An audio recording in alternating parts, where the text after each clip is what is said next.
పితా పుత్ర పవిత్రాత్మ నామమున ఆమె. లూకాసు వార్త 1 అధ్యాయం 37 దేవునికి అసాధ్యమైనది ఏమీనూ లేదు. ప్రియ దేవుని బిడ్డలారా, దేవునికి అసాధ్యమైనది ఏమీ లేదని, అన్నీ సాధ్యం చేయగల గొప్ప దేవుడు అని, బలవంతుడు బలాఢ్యుడు అని మనం తెలుసుకోవాలి. సర్వం సృష్టించి సర్వ ప్రాణులను మానవులను సమస్తం సృజించిన దేవునికి అసాధ్యం ఏమీ లేదు. పవిత్రాత్మ వేంచేసి సర్వోన్నతిని శక్తి ఆవరించి మరి తల్లి ద్వారా దేవుని కుమారుడు ఈ లోకానికి వచ్చి ఉన్నారు.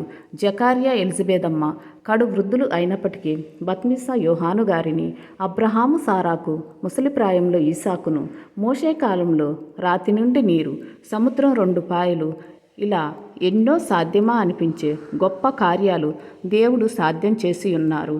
అలాగనే అనేక వ్యాధి బాధలు, వైద్యులు నయం చేయలేని రోగాలకు, ఇంకా పిచాచ పీడితులకు స్వస్థతలు, ఇలా మానవులకు సాధ్యమా అనిపించే ఎన్నో మహత్తర కార్యాలు అద్భుతంగా మన ప్రభు సాధ్యం చేసి ఉన్నారు.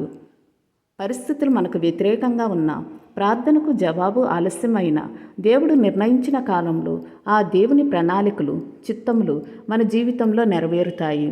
మనము ఆ ప్రభువుని శక్తిని నమ్మి నిరీక్షణతో విశ్వాసంతో ఎదురుచూసినప్పుడు అన్నీ సాధ్యం చేయగల దేవుడు మన దేవుడు.